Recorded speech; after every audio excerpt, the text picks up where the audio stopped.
Halo semuanya, kembali lagi di cerita horor. Ih, serem.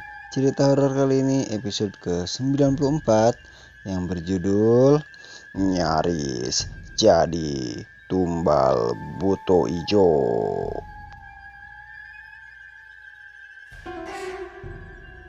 Seperti biasa, pada musim liburan sekolah di SMU, Gaga selalu mengisi liburan dengan kegiatan belajar, bekerja apa saja.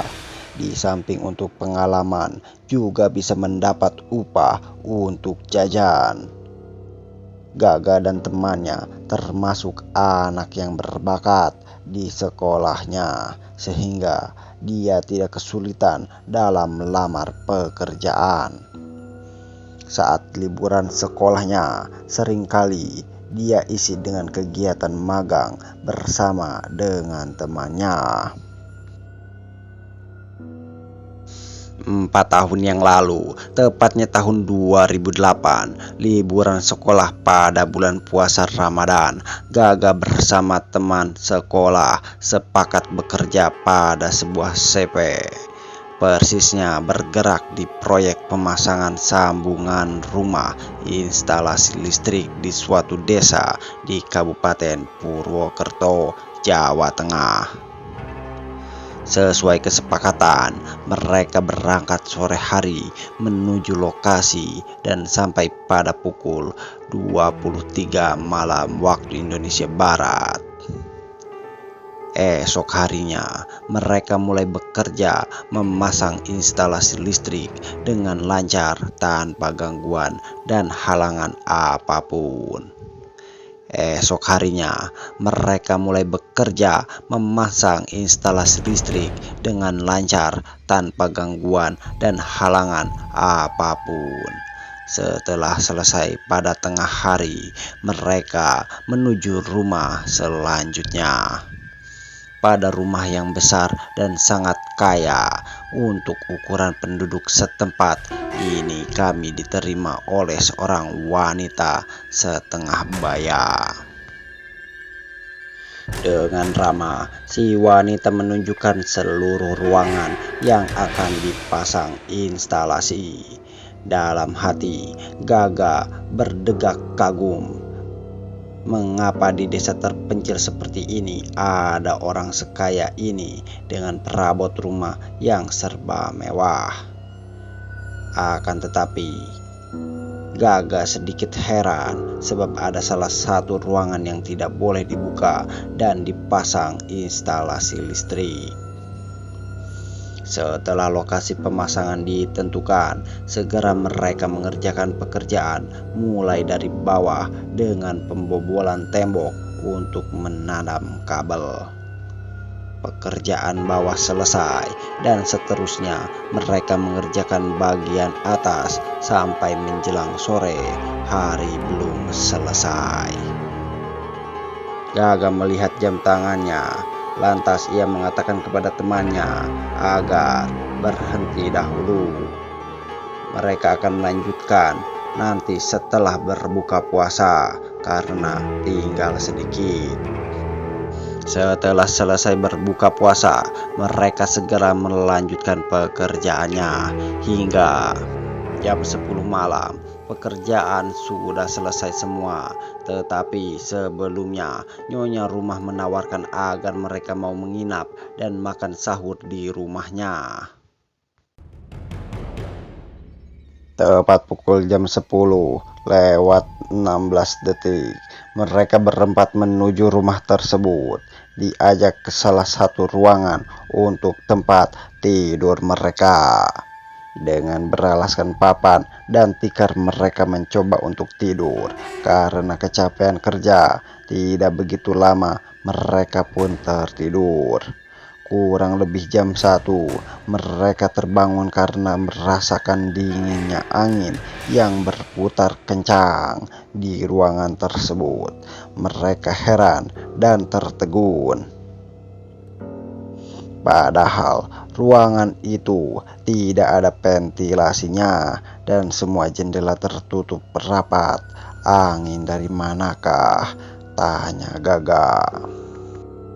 Dari dalam ruangan, mereka mendengar seperti ada orang menimba air di sumur dan mencuci piring. Angin dalam ruangan masih saja kencang putarannya. Lampu minyak menyala dan mati sendiri berkali-kali. Mereka semua merasakan ketakutan yang luar biasa. Dengan kesadaran yang diputi ketakutan, mereka berdoa mohon perlindungan dan keselamatan kepada Tuhan. Sambil bergandengan, mereka berjalan dengan penerangan seadanya. Dengan mata kepala sendiri, mereka berempat melihat seperti ada orang yang menimba dan mencuci piring, tetapi tidak kelihatan orangnya.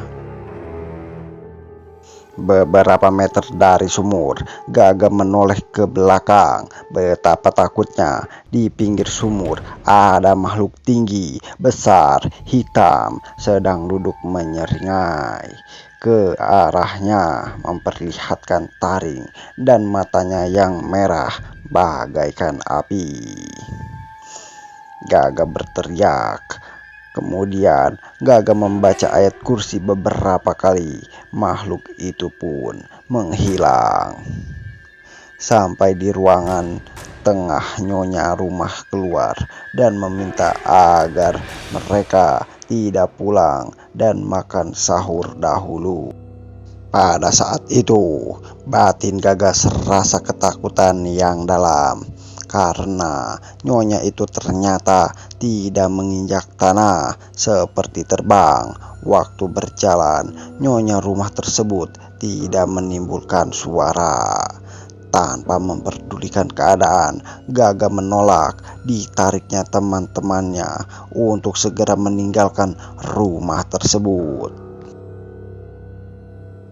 Gaga berlari dengan diikuti teman-temannya sampai di warung penduduk yang kebetulan masih buka karena melayani makan sahur.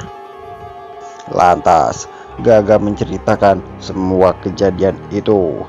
Setelah itu, baru pemilik warung balik bercerita bahwa menurut cerita dari mulut ke mulut penduduk setempat, katanya orang tersebut memang bersekutu dengan genderuwo atau buto ijo. Menurut pemilik warung, ia pernah kawin 4 kali dan mempunyai anak 5. Keempat suami dan 5 anaknya telah mati, semua secara tidak wajar. Katanya suami dan anak-anaknya mati untuk tumbal kekayaan. Pemilik warung itu pun menyarankan agar mereka meninggalkan desa itu sekarang juga, jangan sampai menunggu esok pagi. Mereka pun mendengar nasihat pemilik warung itu. Lantas, pemilik warung itu pun mengatakan sebab pernah ada tukang bangunan yang bekerja di rumah tersebut mengalami hal yang sama, tetapi tetap tinggal di desa itu hingga pada pagi harinya ditemukan telah mati. Maka dengan tidak memikirkan upah kerja, detik itu juga mereka pulang. Mereka bersyukur masih diberi perlindungan oleh Tuhan. Dan ceritanya pun selesai. Gimana teman-teman cerita horor kali ini? Ih, serem. Jangan lupa di like, komen, dan subscribe ya. Dan jangan lupa nantikan episode-episode selanjutnya. Dadah.